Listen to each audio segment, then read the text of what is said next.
చేయలేదు. ఇవాళ నేను ఒక మాట ఈ వేదిక మీద నుంచి తెలంగాణ 4 కోట్ల ప్రజలకు నేను ఒక మాట చెప్పదలుచుకున్న మీడియా మిత్రుల ద్వారా. రెఫరెండం 90 రోజులు రేపటికి అవుతుంది.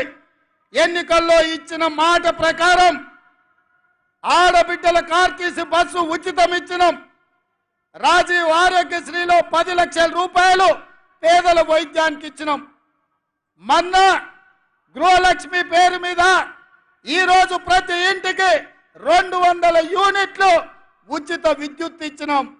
ప్రతి ఆడబిడ్డలకు కట్టెల పొయ్యి నుంచి విముక్తి కలిగించి ఆనాడు సోనియమ్మ దీపం పథకం తెచ్చి గ్యాస్ పొయ్యి సిలిండర్ ఇచ్చి 400కి సిలిండర్ ఇస్తే కేడీ మోడీ కలిసి 1200 చేసిరు. ఎన్నికలప్పుడు ఆడబిడ్డల కష్టాలు తీరడానికి 500 రూపాయలకే సిలిండర్ ఇస్తామని చెప్పినాం, ఇచ్చి చూపించినాం. తొందరలోనే పేదవాడికి సొంతింటి కళ నెరవేరడానికి ఇందిరమ్మ ఇండ్లు ఈ నెల 11 తారీఖు నాడు ప్రారంభించబోతున్నాం.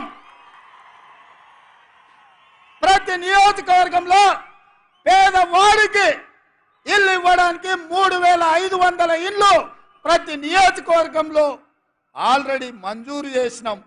పేదలకు ఇల్లు ఇవ్వబోతున్నాం. రైతు భరోసా పథకం కింద ప్రతి పేదవాడికి 1 ఎకరం, 2 ఎకరాలు, 3 ఎకరాలు, 4 ఎకరాలు, 5 ఎకరాల పైన ఉండే వాళ్లకు వరుసగా ఖాతాలలో వాళ్లకు రైతు భరోసా పథకం నిధులు వేసినాం. ప్రభుత్వ ఉద్యోగులకు, కాంట్రాక్ట్ ఉద్యోగులకు, అవుట్సోర్సింగ్ ఉద్యోగులకు జీతం ఎప్పుడు వస్తుందో తెలియదు, ఇల్లు ఎట్లా గడవాలనో తోయదు. అట్లాంటి పరిస్థితిలో ప్రతి నెల 1వ తారీఖు నాడు ప్రభుత్వ ఉద్యోగులకు, పెన్షన్దారులకు 1వ తారీఖు నాడు జీత భత్యాలు ఇచ్చి వాళ్ళు కూడా మన వాళ్ళే, మన కుటుంబ సభ్యులే అని చెప్పి ఇవాళ వాళ్ళ జీత భత్యాలు ఇచ్చినాం. మహాలక్ష్మి గ్రూపులు ఎక్కడికి పోయినా మా ఆడబిడ్డల్ని కలిసి సంఘాలను బలోపేతం చేయడానికని బ్యాంకు లింకేజ్ ద్వారా వాళ్ళకు నిధులు ఇచ్చే ప్రయత్నం చేస్తున్నాం.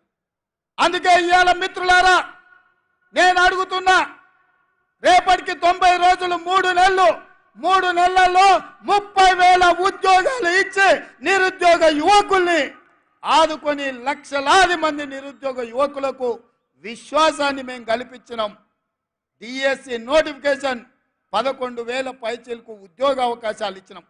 తండాలలో, గూడాలలో, మారుమూల పల్లెల్లో పేదలకు విద్యను అందించడానికి పాఠశాలలు తెరవడానికి టీచర్ల నియామకానికి తెరలేపినాం.